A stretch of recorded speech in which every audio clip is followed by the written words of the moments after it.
This dog stopped at the same drain every day. He wouldn't move. He wouldn't bark.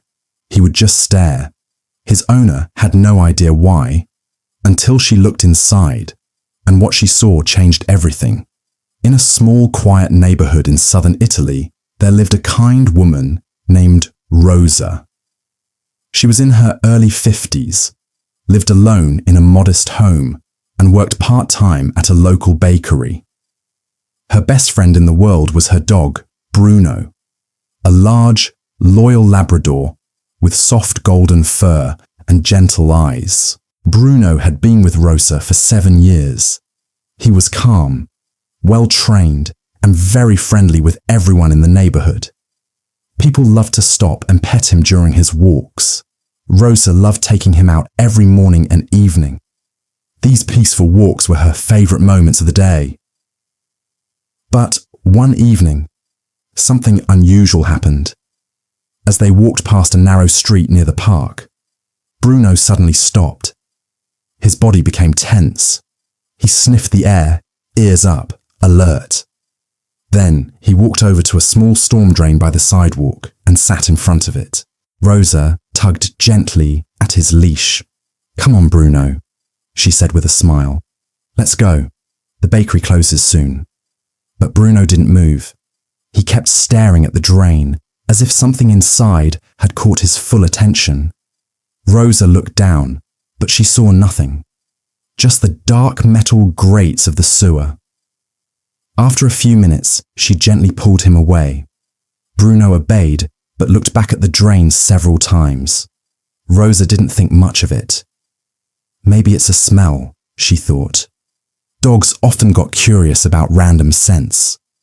But the next morning, Bruno did the same thing. They were walking past the same narrow road when Bruno stopped again. This time, he didn't sit. He lay down beside the drain and placed his head right near the opening. He didn't bark or growl. He just stared, quietly. Rosa knelt beside him and tried to look inside the storm drain again.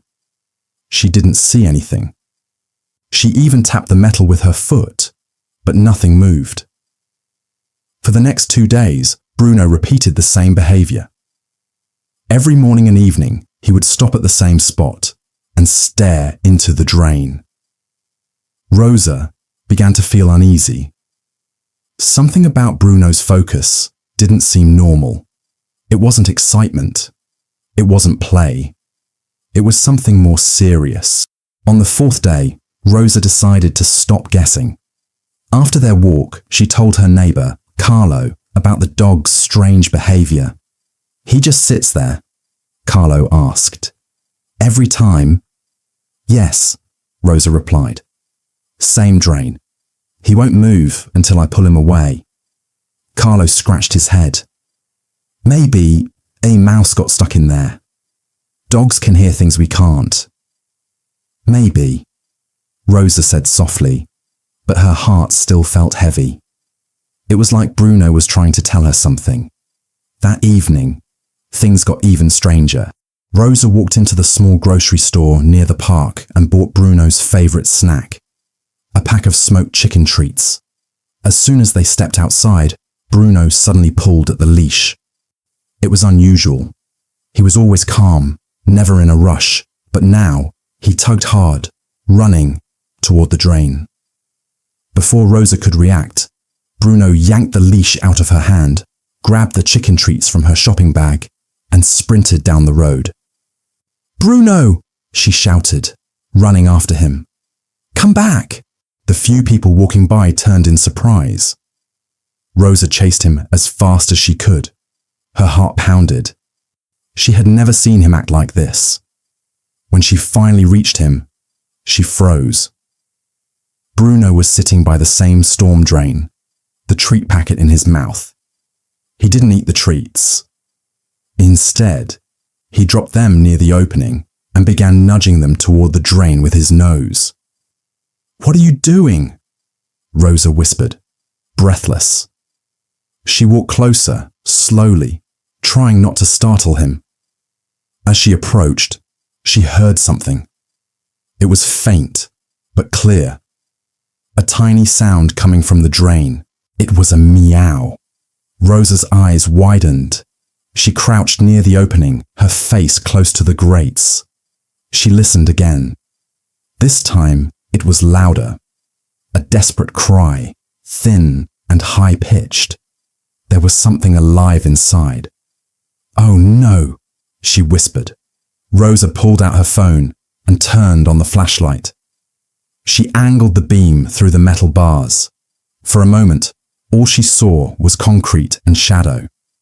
But then, in the corner, she saw a small pair of glowing eyes. A kitten.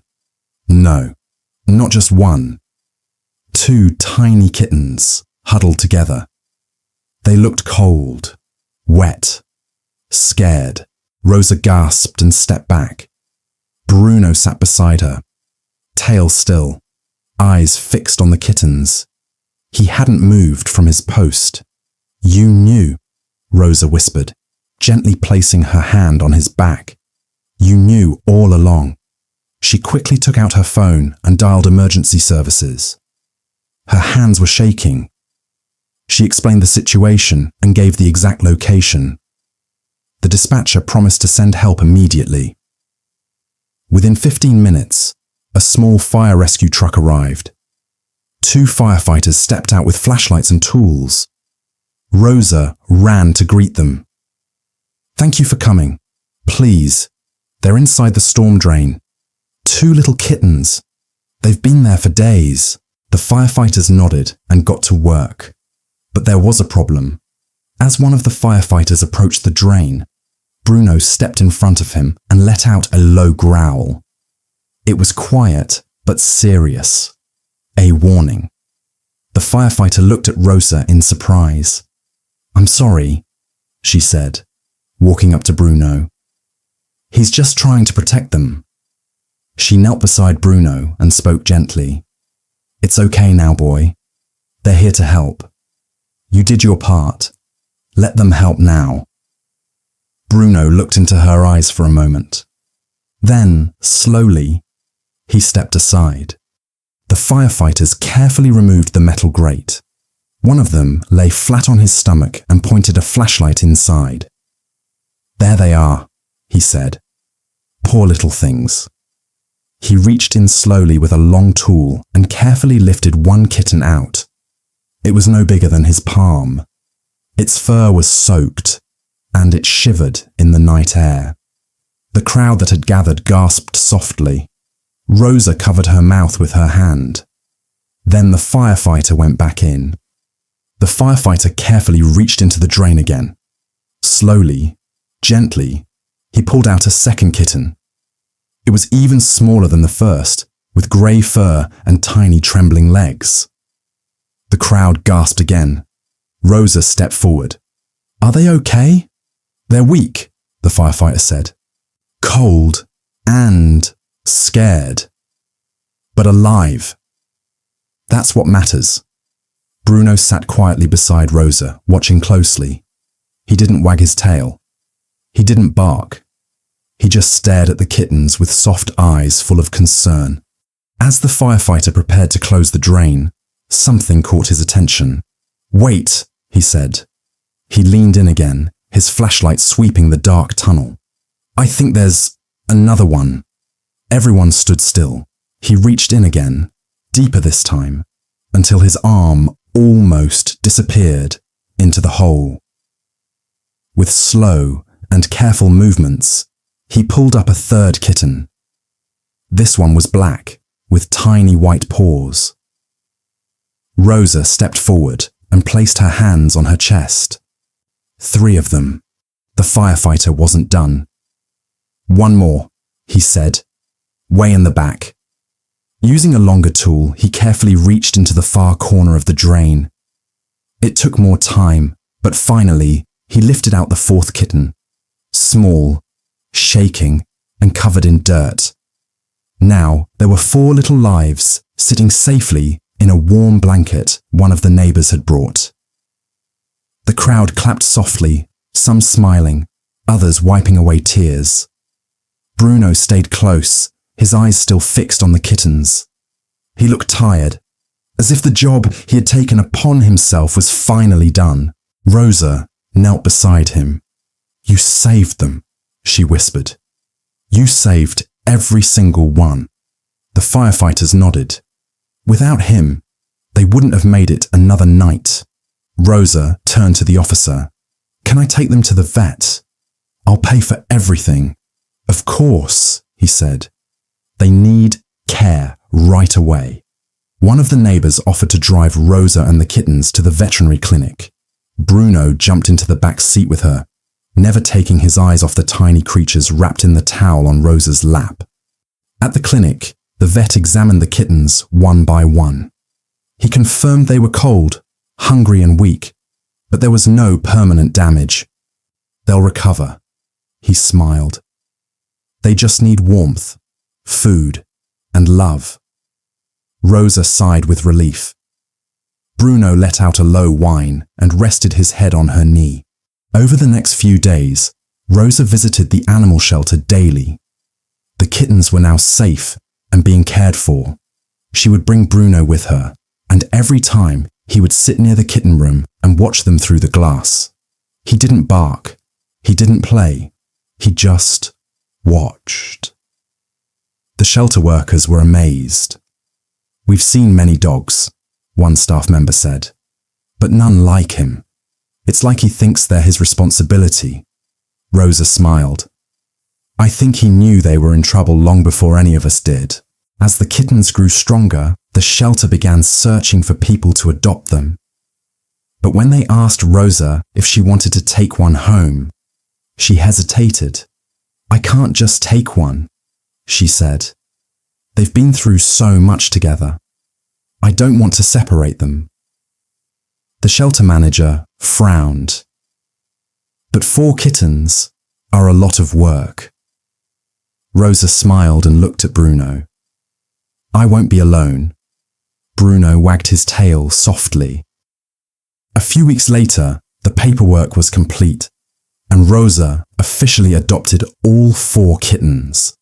She named them Luna, Nino, Melly, and Pipo. Back at home, she set up a cozy corner with blankets, food, and toys. The kittens quickly made themselves at home.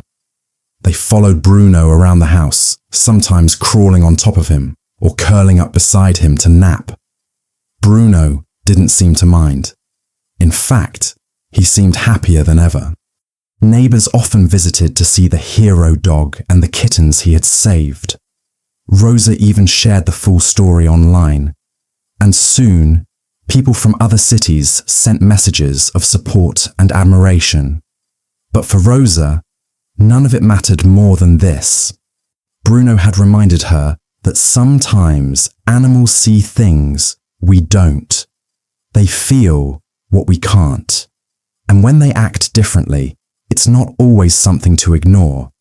It might be something to understand.